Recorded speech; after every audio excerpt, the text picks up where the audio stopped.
6. Les illusions de la conscience. Texte 16. Spinoza. Les hommes se croient libres. J'en conviens, les affaires humaines iraient beaucoup mieux s'ils étaient également au pouvoir de l'homme de se taire ou de parler.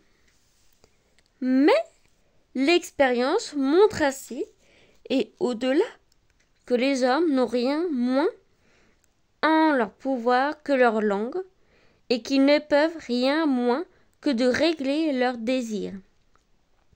D'où vient que la plupart croient que nous n'agissons librement qu'à l'égard des choses que nous désirons modérément.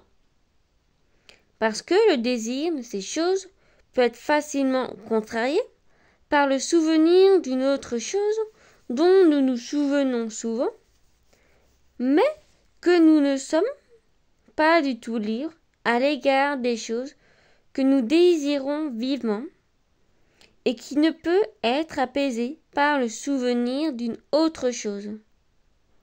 Mais, en vérité, s'ils ne savaient pas par expérience que nous accomplissons plus d'un acte dont nous nous repentons ensuite et que souvent, par exemple, quand nous sommes partagés entre des sentiments contraires, nous voulons le meilleur et suivons le pire, rien ne les empêcherait de croire que nous agissons toujours librement.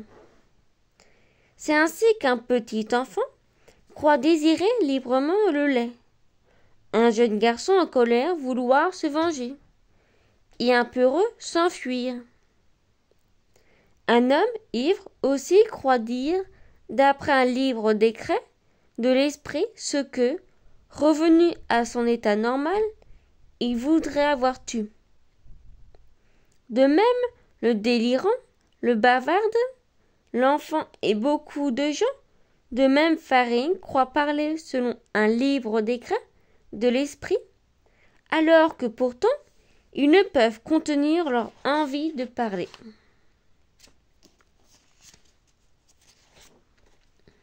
L'expérience elle-même n'enseigne donc pas moins clairement que la raison que les hommes se croient libres par la seule raison